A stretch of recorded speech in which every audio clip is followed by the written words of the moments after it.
সকলে দুরূদ শরীফ পাঠ করি। আসসালামু আলাইকুম ওয়া রাহমাতুল্লাহি ওয়া বারাকাতুহু। আল্লাহুম্মা সাল্লি আলা মুহাম্মাদিন ওয়া আলা আলি মুহাম্মাদ কামা সাল্লাইতা আলা ইব্রাহিম ওয়া আলা আলি ইব্রাহিম ইন্নাকা হামিদুম মাজিদ। আল্লাহুম্মা বারিক আলা মুহাম্মাদিন ওয়া আলা আলি মুহাম্মাদ কামা বারাকতা আলা ইব্রাহিম وعلى آل إبراهيم إنك حميد مجيد. الحمد لله وكفى وسلام على عباده الذين اصطفى.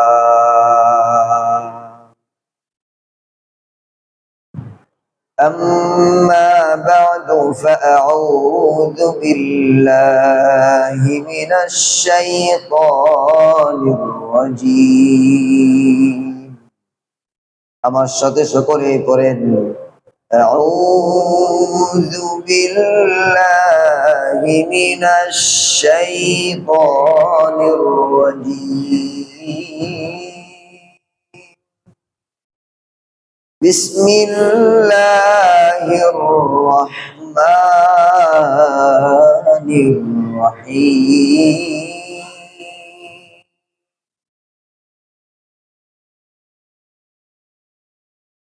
وإن جاهداك لتشرك بي ما ليس لك به علم فلا تطعهما وصاحبهما في الدنيا معروفا.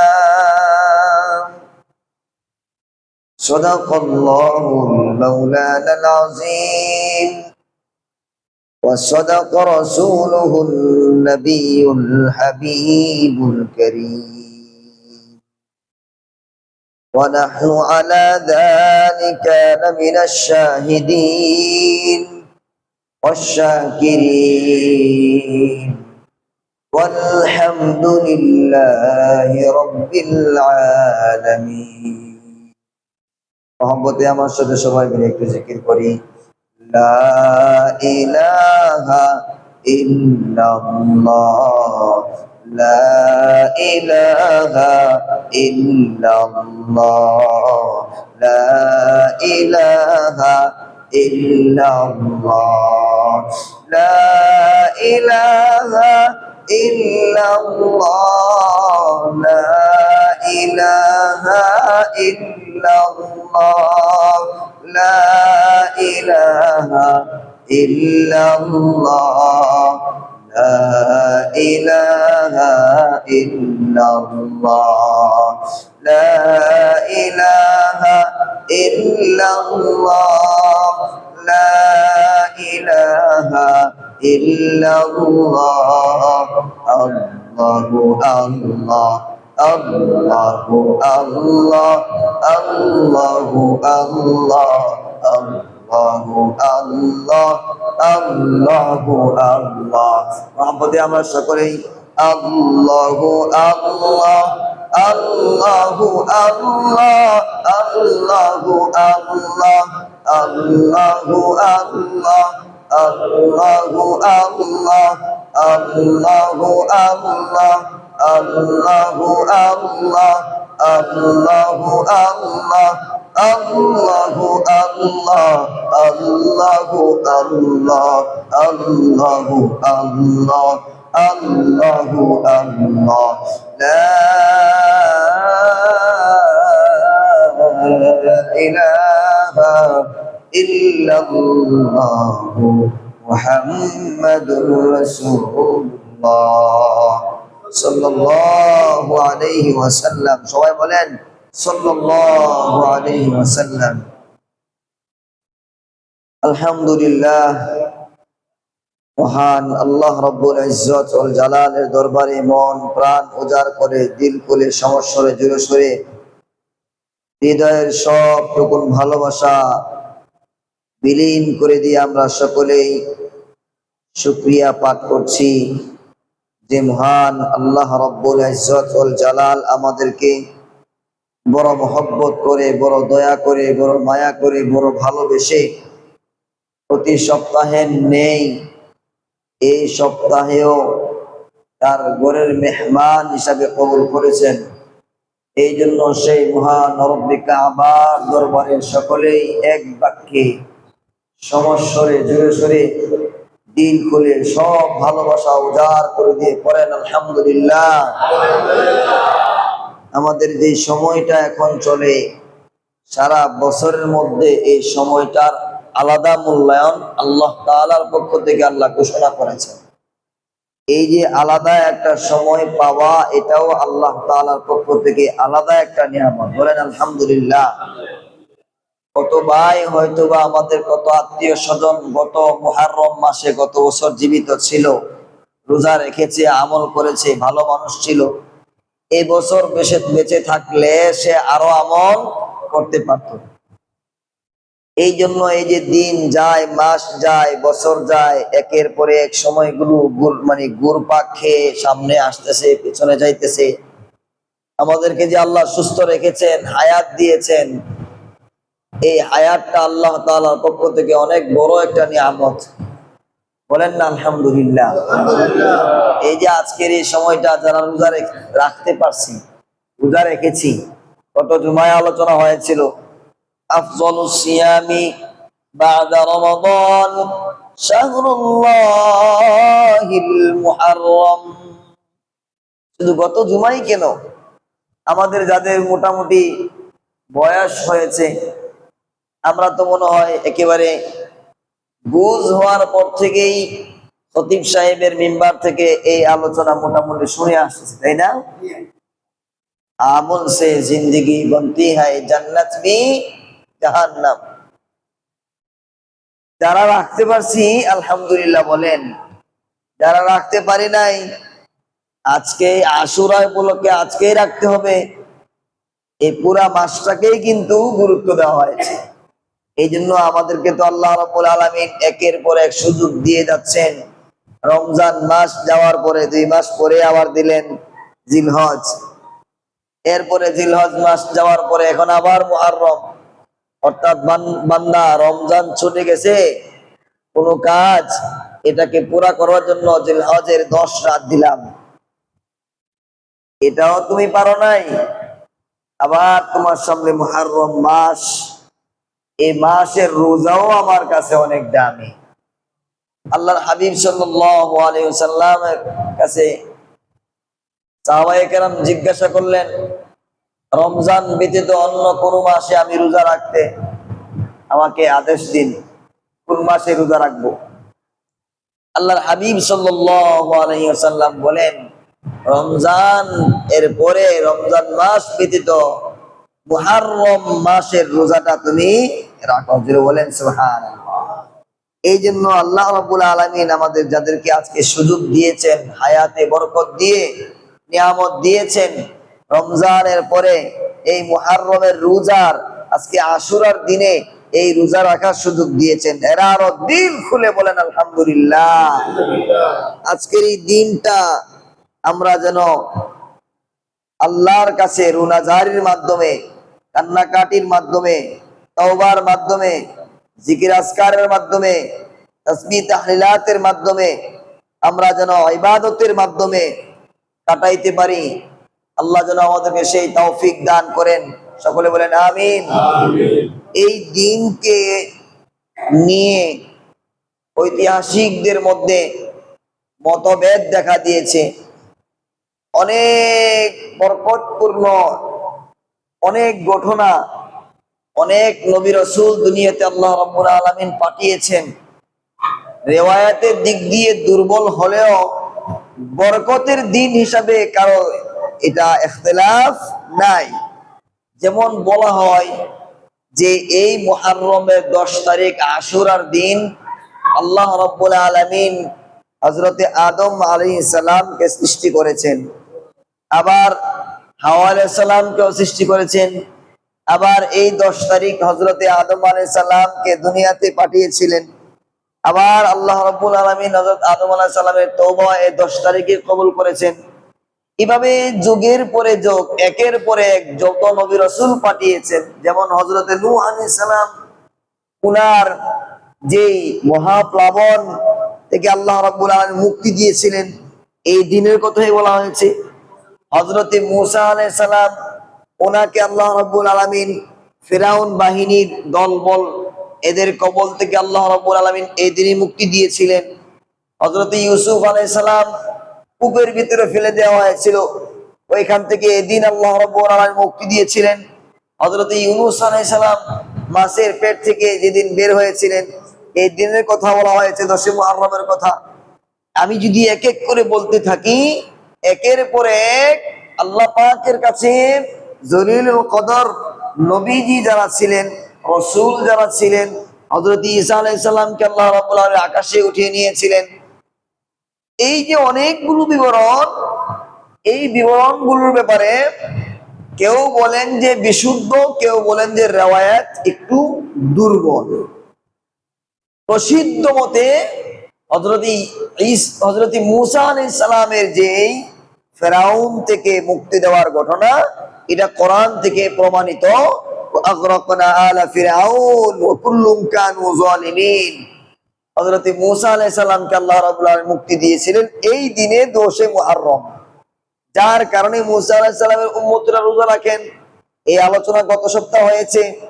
আমাদের নবী রাহমাতুল লিল আলামিন বিশ্ব নবী মুহাম্মদুর রাসূলুল্লাহ সাল্লাল্লাহু আলাইহি ওয়াসাল্লাম হিজরত করে দেখেন তারা রোজা রেখেছেন।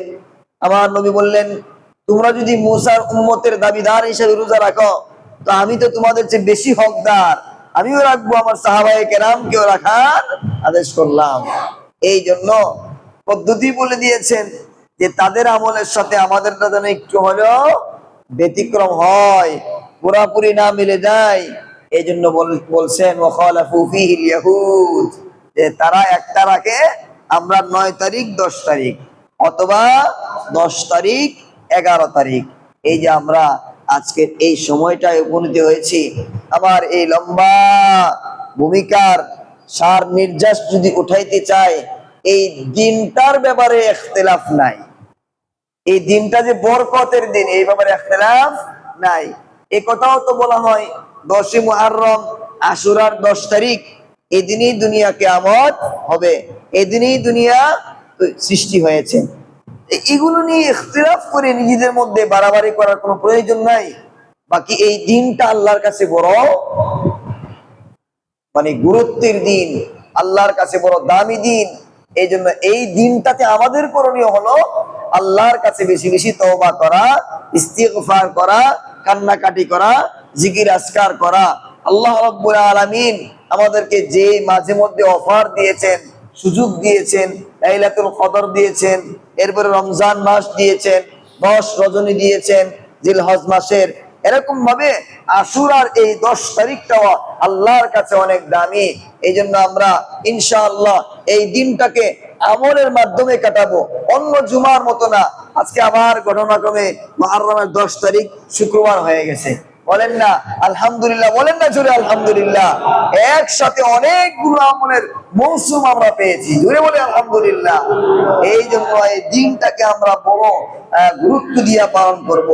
আজকে আমরা জুমার নামাজের পরপরই আমরা বাসায় গিয়ে আমরা একটা প্রস্তুতি নিব যে জুমার দিনে অনেক আমলগুলোর মধ্যে অন্যতম আমল হলো দুরূদ শরীফ বেশি বেশি পাঠ করা, ইস্তিগফার করা, তাওবা করা, এরপরে সূরা কাহফের তিলাওয়াত করা, এরপরে আপনার আসর থেকে মাগরিব এই সময়টা আজকে আমরা যারা রোজা রাখার সৌভাগ্য হয়েছে, আমরা যদি নিয়ত করি জীবনে কত রোজা তো রাখছি, কিন্তু আসর থেকে মাগরিব এই সময়টা হয়তোবা কখনো আল্লাহ তাআলার জন্য জায়নামাজে বসে কান্নাকাটি করে কাটাইছি কিনা আমাদের মনে পড়ে না। চোখটা বন্ধ করে দেখেন তো যে আসলে আমার জীবনে কি এমন একটা দিন কখনো এসেছে যে দিন প্রাণ ভরে, হৃদয় ভরে, মন ভরে আল্লাহর কাছে কাঁদতে পারছি। আমাদের হয়তোবা দুই একজনের এরকম দিন পাওয়া যেতে পারে যে আমরা হয়তোবা আল্লাহর কাছে কাঁদছি, কিন্তু অধিকাংশ মানুষ আমরা এমন পাওয়া যাবে যে আমার জীবনে 40 বছর হায়াতে এমন একটা ঘন্টা আমার জীবনে নাই যে একটা ঘন্টা পৃথিবীর সব থেকে ফারেক হয়ে, পৃথিবীর সকল জিনিস থেকে ফারেক হয়ে, সকল মহব্বত থেকে ফারেক হয়ে আল্লাহর জন্য জায়নামাজে বসে আল্লাহর জন্য একটা মুহূর্ত, একটা ঘন্টাকে আমি সেই ফিলিংসে, সেই ভাবে, সেই মজা নিয়া, সেই স্বাদ নিয়া আল্লাহর কাছে চাইছি আর কাঁদছি, ও আল্লাহ আর কিছুই তো নাই, এই একটা ঘন্টা, এই মুহূর্তটা তোমার জন্য, শুধু তোমার আর আমার, তোমার সাথে আমি মাফ চাওয়ার জন্য নির্ধারণ করলাম আর চোখের পানি ফলাইছি। আমরা তো এরকম, আমরা চোখ বন্ধ করলে পাই না আমাদের জীবনে। এই জন্য আমাদেরকে যে আল্লাহ তাআলা হায়াত দিয়েছেন, সুস্থ রেখেছেন, আমরা ফিরে আসি আল্লাহর দিকে। দেখেন আমাদের বাংলাদেশে একের পর এক ভূমিকম্প হচ্ছে। আমরা তো আসলে, আমি আপনাদেরকে না, আমার নিজেকে বলি, যখন আমরা গুনাহের দিকে যাই, গুনাহ তো মজা, গুনাহ কি মজা না বলেন? আমার সাথে একটু কথা বলেন, একটু কথা বলেন। গুনাহ করতে মজা লাগে না? না না, আমারই খালি গুনাহ করতে মজা লাগে? বলেন, গুনাহ করতে মজা লাগে না? গুনার মধ্যে মজা আছে বিধায় মানুষ গুনাহ করতেই থাকে, করতেই থাকে। তবে গুনাহের মজা একবার শেষ হয়ে যায়। সবচেয়ে বড় গুনাহ যদি আপনি করেন, একবার, দুইবার, তিনবার করতে করতে করতে দেখবেন এটা আর মজা লাগে না, পাল্টায় আরেকটা করতে মনে চায়। কিন্তু আল্লাহর প্রেমের মজা, আল্লাহর প্রেমের মজা, আল্লাহর সাথে কান্নার মজা যে বান্দা পেয়েছে, আপনি দেখেন আপনার জীবনে কোনো মুনাজাত যদি এমন থাকে, কোনো একটা পর্ব যদি এমন থাকে, কোনো একটা মুহূর্ত যদি এমন থাকে যে আপনি কাঁদছেন, দুনিয়ার সব থেকে হারায় গেছেন, আপনি কয় ঘন্টা, কয় মুহূর্ত, কয় মিনিট পার করছেন, আপনি দোয়া শেষ করার পরে মনে করেন আরে এইমাত্র দোয়া শুরু করলাম, অথচ 15 মিনিট 20 মিনিট হয়ে গেছে, আপনার কোনো খবরই নাই। তো দুনিয়ার প্রেম, দুনিয়ার গুনার মধ্যে মজা আছে, কিন্তু এই মজার শেষ আছে। কিন্তু আল্লাহর প্রেম, আল্লাহর মহব্বত, আল্লাহর ভালোবাসা, আল্লাহর সাথে কান্না, আল্লাহর সাথে প্রেম বিনিময়ের যে মজার স্বাদ, এটা শেষ হয় না, শুধু বাড়তেই থাকে। যেটা বলেন আল্লাহু আকবার। কিন্তু আমরা পাই নাই। আল্লাহ যেন আমাদেরকে সেই হৃদয় দান করেন, সকলে বলি আমিন।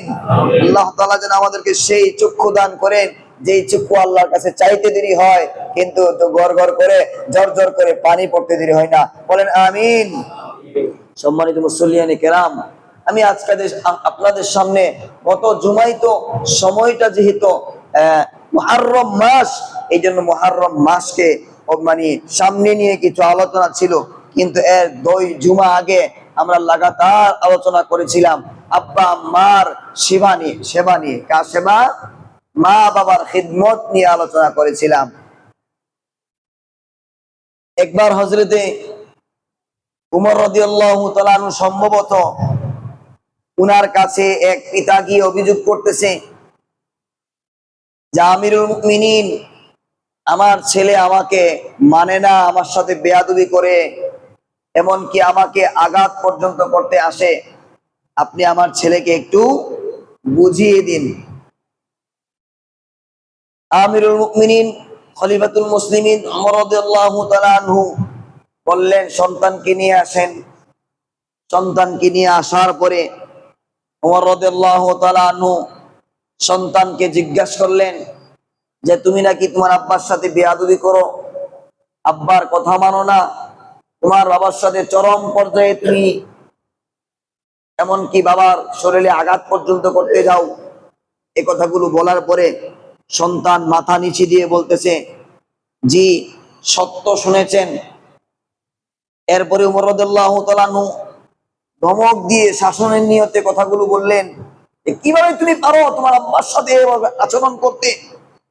অনেক লম্বা আলোচনা, আমি মূল আলোচনায় যাওয়ার জন্য এটাকে সামনে নিয়ে আসছি। ওমর রাদিয়াল্লাহু তাআলা আনহুর কথা শোনার পরে সন্তান এবার বললেন, আমিরুল মুমিনিন খলিফাতুল মুসলিমিন, শুধু কি বাবা মাই সন্তানের কাছে পাওনা, নাকি সন্তানও আব্বা আম্মার কাছে কিছু পাওনা আছে? আমিরুল মুমিনিন খলিফাতুল মুসলিমিন, আপনি বলেন তো, মা বাবা সন্তানের জন্য করণীয় কিছু আছে কিনা? বলে হ্যাঁ আছে। কি করণীয়? এই করণীয়। তখন সন্তান বললেন, কসম সেই রব্বিকা, আবার আমার বাবা আমার জন্মের পর থেকে নিয়ে এখনো পর্যন্ত কোনো দিন আমি দেখি নাই আমার জন্য এই গুণের যেগুলো আপনি বলছেন একটাও ঠিক মতো করে নাই।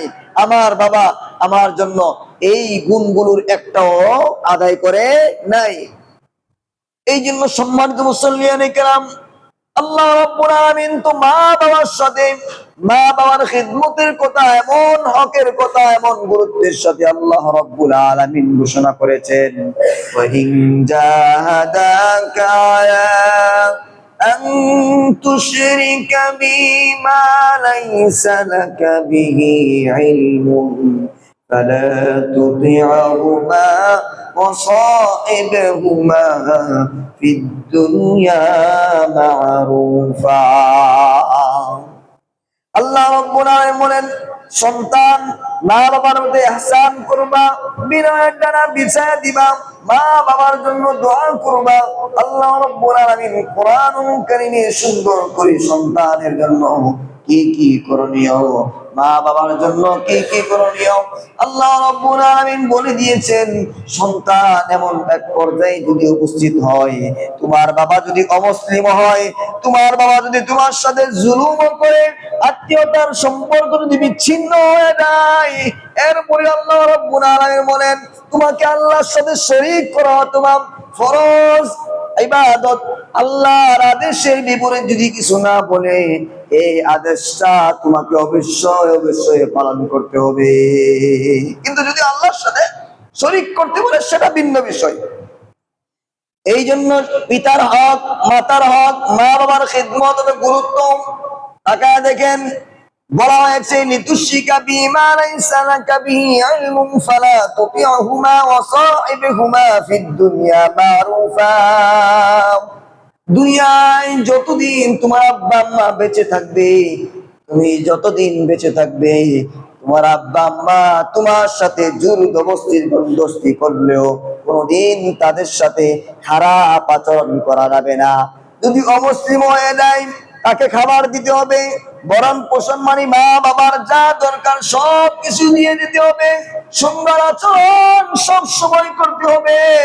এইভাবে একের পর এক আল্লাহ রাব্বুল আলামিন মা বাবার হকের কথাগুলো গুরুত্বের সাথে বুঝিয়েছেন।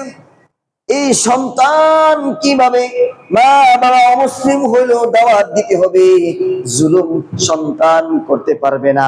জুলুম তো পরের কথা, উত্তম থেকে উত্তম আচরণের মাধ্যমে ইব্রাহিম আলাইহিস সালামের দিকে তাকায়া দেখেন, ওয়ালকুম ফিল কিতাবি ইব্রাহিম ইন্নাহু কানা সিদ্দীকান নাবিয়্যা إذ قال لأبيه يا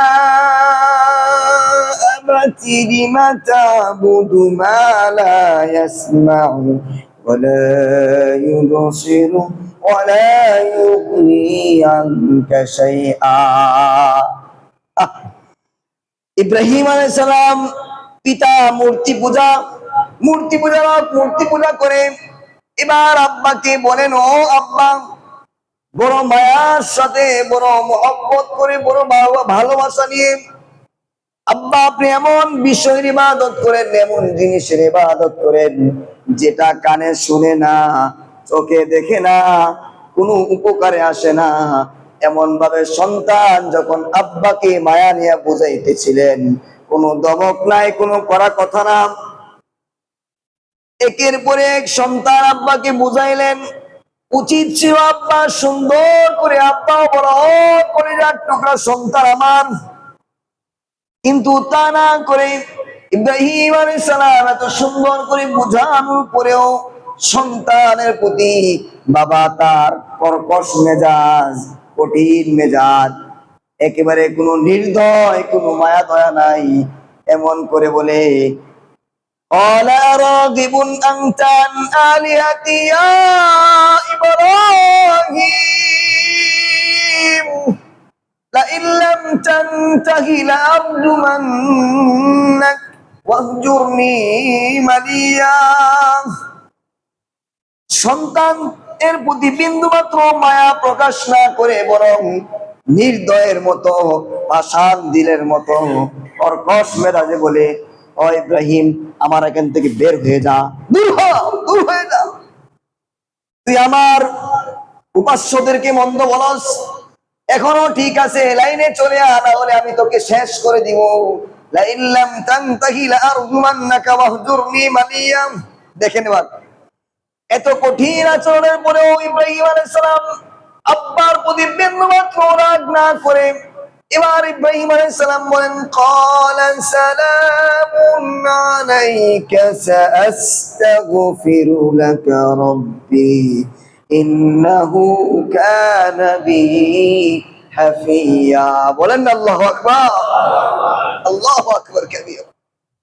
ইব্রাহিম আলাইহিস সালাম বলেন, ও আমার আব্বাজান, আপনার জন্য আমি দোয়া করি, সালামুন আলাইকা, আমি চলে যাই। আমি আপনার জন্য দোয়া করা ছাড়া, এই মেহনত করা ছাড়া আর তো কোনো পথ আমার নাই। এই জন্য বাবার প্রতি সন্তানরা আমরা সব হক আদায় করবো, বলেন ইনশাআল্লাহ। কিন্তু সন্তান যদি ভালো চাও, ও আব্বা, ও আম্মা, কান খুলে শুনে নাও, এক নাম্বার, যদি ভালো সন্তান তুমি চাও, এক নম্বরে আল্লাহর কাছে কাঁদতে হবে, বিয়ার আগ থেকেই নাকি বিয়ার পরে না কেন। ভালো একজন মাকে, সম্ভ্রান্ত পরিবারের একজন নারীকে বাসায় নিয়ে আসো, বিয়া করে নিয়ে আসো। এই জন্য ভালো বউ পাওয়া এটা তুমি বড় টাকার ক্ষমতা পাইলেই সম্ভব হয় না, বরং আল্লাহর কাছে চায়া কান্নাকাটি করে নিয়ে আসতে হয়, আল্লাহ আমাকে এরকম একজন সম্ভ্রান্ত নারী দেও। এই জন্য সন্তান যদি ভালো চাও, এক নাম্বার হলো আল্লাহর কাছে কাঁদো, কান্নাকাটি করো। এরপরে সন্তান ভালো চাও তো একদম সম্ভ্রান্ত নারীকে বিবাহ করো। আল্লাহ রাসূল বলেন, চার জিনিস দেখে বিবাহ করে, ওয়ালি মালিহা ওয়ালি হাসাবিহা ওয়ালি জামিলিহা ওয়ালি দীনিহা। মাল সম্পদ আছে কিনা, সম্ভ্রান্ত বংশ কিনা, ওয়ালি মালিহা ওয়ালি হাসাবিহা ওয়ালি জামিলিহা, মাল সম্পদ সুন্দরী তিনটা, ওয়ালি দীনিহা, চার নাম্বার হলো দিন আছে কিনা। এরপরে আল্লাহ নবী বলেন, ফাজফার বিজাতিদ দ্বীন, চার নাম্বার যেটা এটা পাইছো, বাকি তিনটা পাও না, তাহলেও আগে যাও। কিন্তু চার নাম্বারটা পাও নাই, বাকি তিনটা পাইছো, মাল আছে, সুন্দরী, এরপরে সম্ভ্রান্ত বংশ, চৌধুরী বংশ, কিন্তু দিনদারি নাই। আপনি বিয়া করবেন, আপনার দুনিয়াও দুজকখানা হয়ে যাবে, আখিরাতেও আপনার দুজকখানা হয়ে যাবে। এই জন্য সন্তান যদি ভালো চায়, এক নাম্বার আল্লাহর কাছে কান্নাকাটি করা, দুই নাম্বার সম্ভ্রান্ত নারীকে, দিনদার নারীকে নিয়ে আসা।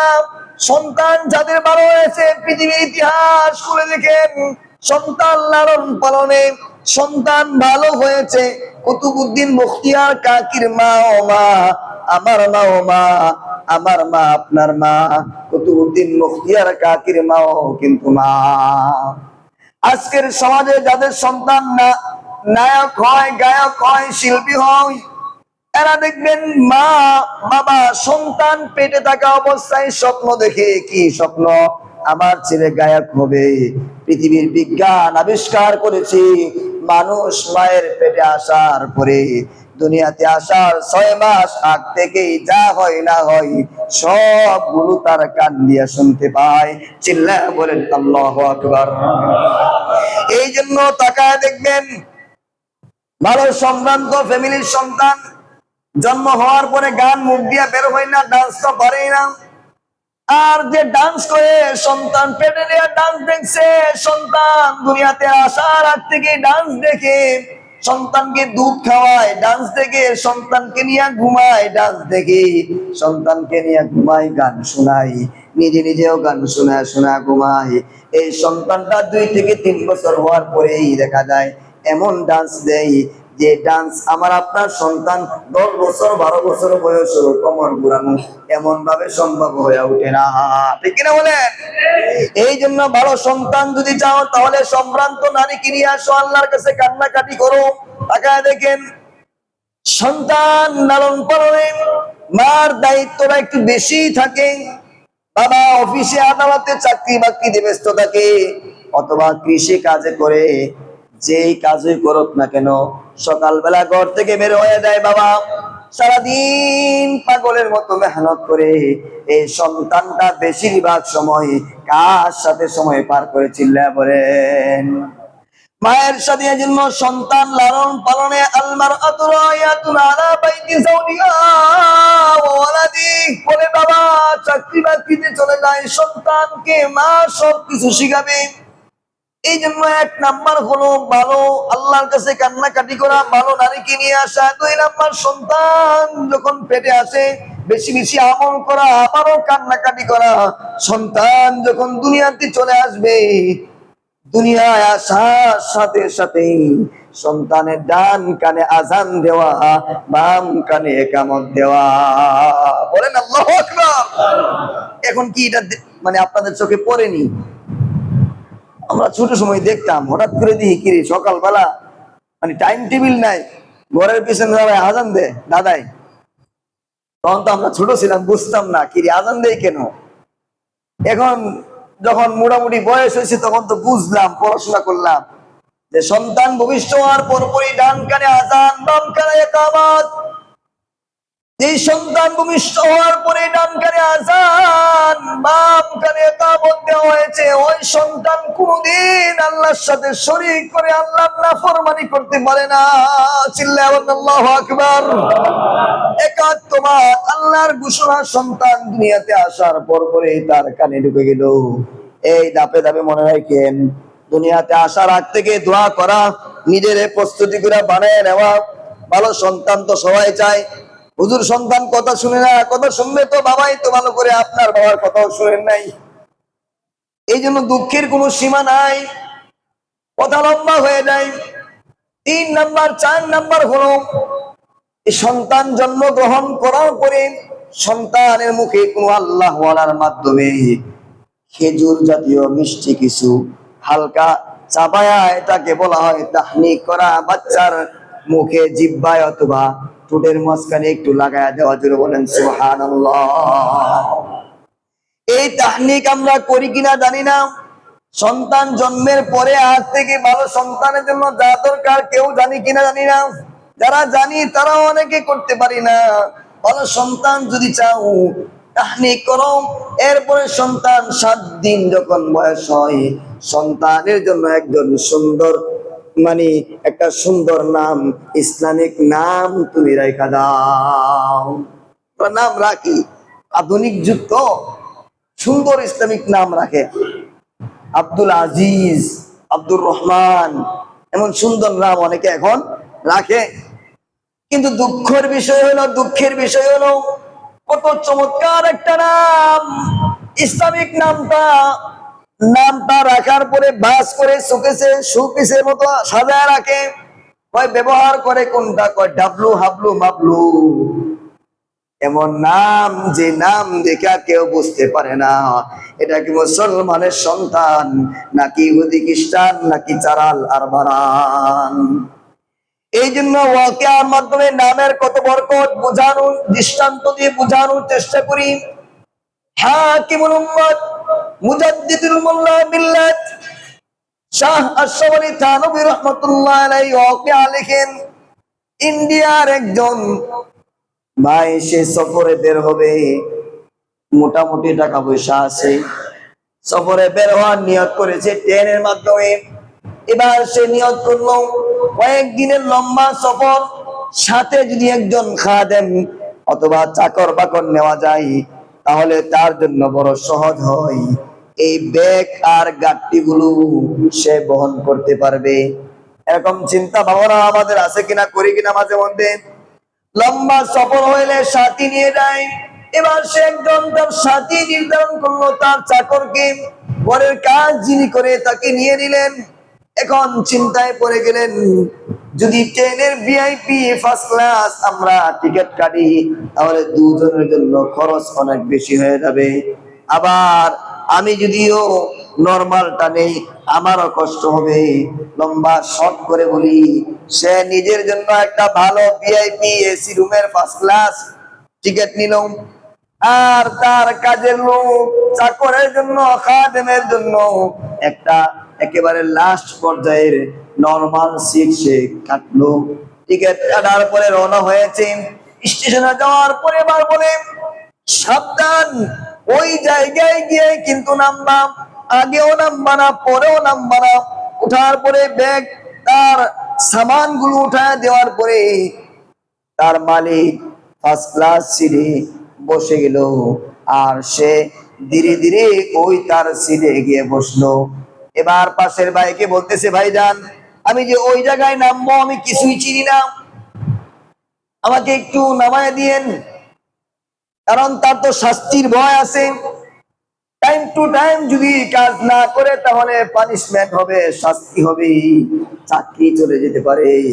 এবার ওই সাথের পাশের ভাইটা বললো, ভাইজান আমিও ওইখানে নামবো, সুতরাং আপনার কোনো টেনশন নাই, আমি আপনাকে সাথে নিয়ে নামবো।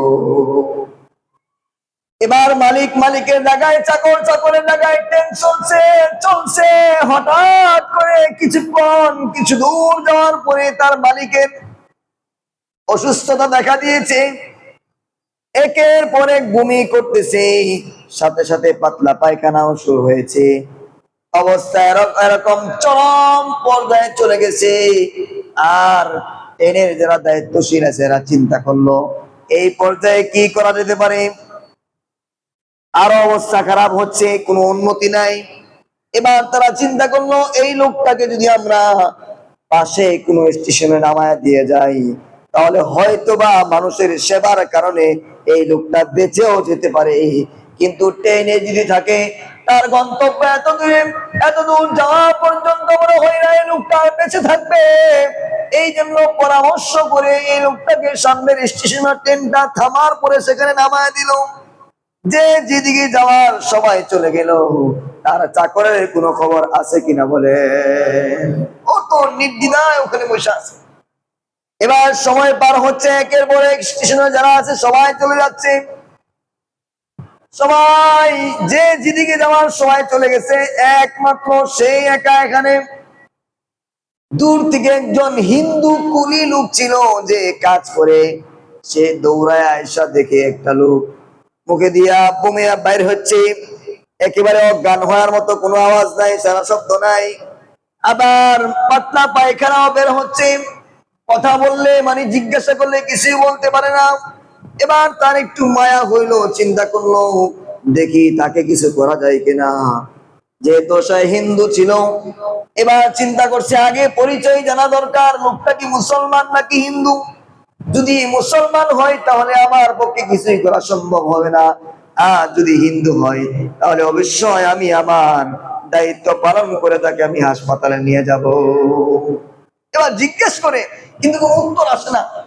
এক পর্যায়ে সে কানের কাছে গিয়ে জিজ্ঞাসা করলো যে আপনার নামটা কি বলেন। যখন নামটা শুধু এত আস্তে আস্তে বলছে যে আমার নাম হলো আব্দুর রহমান, বলেন আল্লাহু আকবার।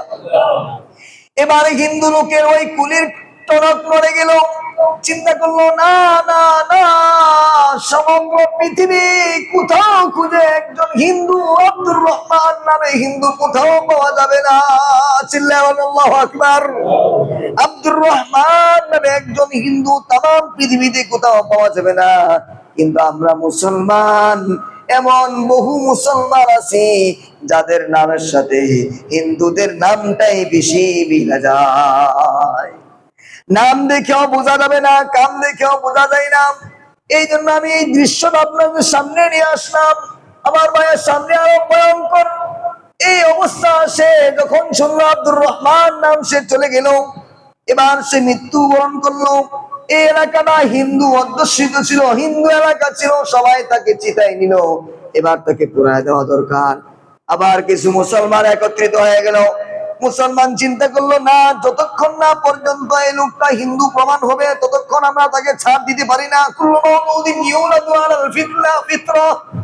প্রত্যেকটা মানুষ জন্মসূত্রে মুসলমান হয়ে জন্মগ্রহণ করে, মা বাবা তাকে হিন্দু বানাই, চালাল বানাই, খ্রিস্টান বানাই, ইহুদি বানাই, নাসারা বানাই। এই জন্য দুই গ্রুপে দ্বন্দ্ব লাগার অবস্থা হয়েছে। হঠাৎ করে ওই কুলি আবার উপস্থিত। এবার হিন্দু ভাইদেরকে বলে, ভাই আপনারা তাকে ছেড়ে দেন, তাকে মুসলমানদের হাতে দিয়া দেন। কয় আমি জানি এই লোকটা মুসলমান। এবার হিন্দুরা বলে, কি বলস, উল্টা পাল্টা, তোর কাছে কি প্রমাণ আছে?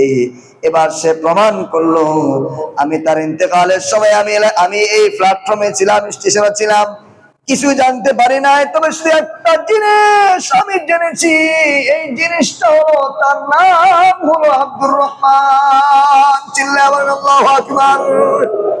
এবার সকল হিন্দুরা বুঝতে পারলো, না না না, তাম পৃথিবীতে খুঁজেও একজন হিন্দু আব্দুর রহমান নামের হিন্দু পাওয়া যাবে না। ঠিক কিনা বলেন? আপনারা পাইবেন কিনা বলেন? আমিও মনে হয় পাইতাম না। এই জন্য আমার ভাই, আল্লাহ রাসূল সাল্লাল্লাহু আলাইহি ওয়াসাল্লাম হাদিস শরীফে ইরশাদ করেন, আল্লাহ রাব্বুল আলামিন হাসরের ময়দানে প্রত্যেকের নাম ধরে ধরে ডাকবে। এমন একটা অবস্থা হতে পারে, আল্লাহর মায়া তো এত মায়া, আল্লাহ ডাক দেওয়ার পরে বলবে, আব্দুর রহমান, আব্দুর রহমান নাম তুই কেন রাখলি?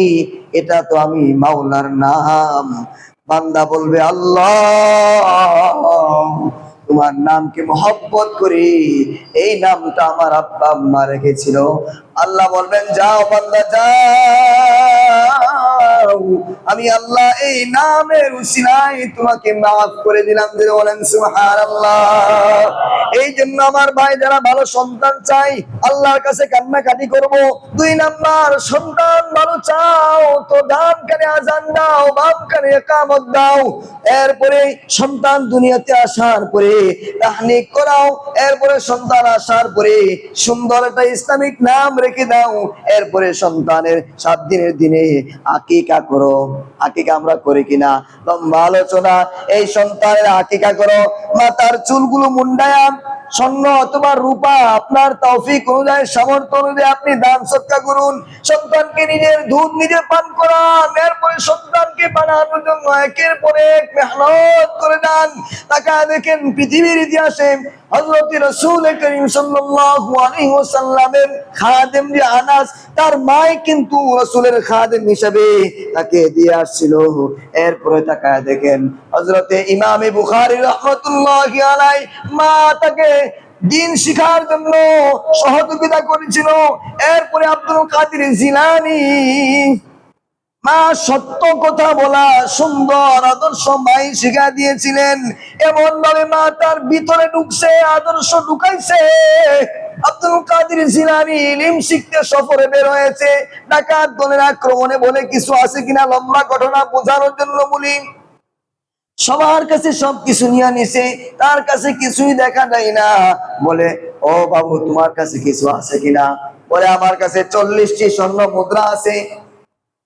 ডাকাতরা মনে করে টিটকারি করে, মস্কারি করে, টাকা থাকলে কেউ বলে কিনা? সবাই এক পর্যায়ে বিশ্বাস করে না, কিন্তু সে তার আস্তিনের ভিতর থেকে 40টা স্বর্ণ মুদ্রা দিয়ে দিল। এবার ডাকাত দলের সেনাপতি যে বড় নেতা, যে সে বলে, কি খবর বাবা, এই স্বর্ণ মুদ্রা তো আমরা কেউ দেখি নাই, তুমি কেন প্রকাশ করলে? সেবার বলে, আব্দুল কাদের জিলানী বলে, আমার মা ছোট থেকে আমাকে কথা শিখিয়েছে, মুসলমান কখনো মিথ্যা বলতে পারে না। চিল্লায়া বলেন আল্লাহু আকবার। আর আমি ইলম শিখতে বের হয়েছি, ইলম শিখতে বের হয়ে আমি মিথ্যা বলবো, এটা কল্পনা হইতে পারে না। এই কথা বলার পরে ডাকাত দলের সর্দার চিন্তা করলো, হারে জীবনে কত ডাকাতি করলাম, কত অপরাধ করলাম, কোনদিন তো এই কথা চিন্তাও করে নাই। আসলে আল্লাহ তাআলা হেদায়েত দিবে, এটা হলো মূল একটা উসিলা। যে কোন মাধ্যমে আপনার হেদায়েত হয়ে যাইতে পারে। এই জন্য ভালো সন্তান যদি আমি চাই, আমরা আমাদের মাদেরকে অনেক মেহনত করতে হবে, আব্বাদেরকে অনেক মেহনত করতে হবে। আরো অনেকগুলো পয়েন্ট আছে, যদি ধাপে ধাপে সুযোগ থাকতো আলোচনা করে আপনাদেরকে বুঝাইতাম, তবে সার নির্যাস এটাই বের হইতো।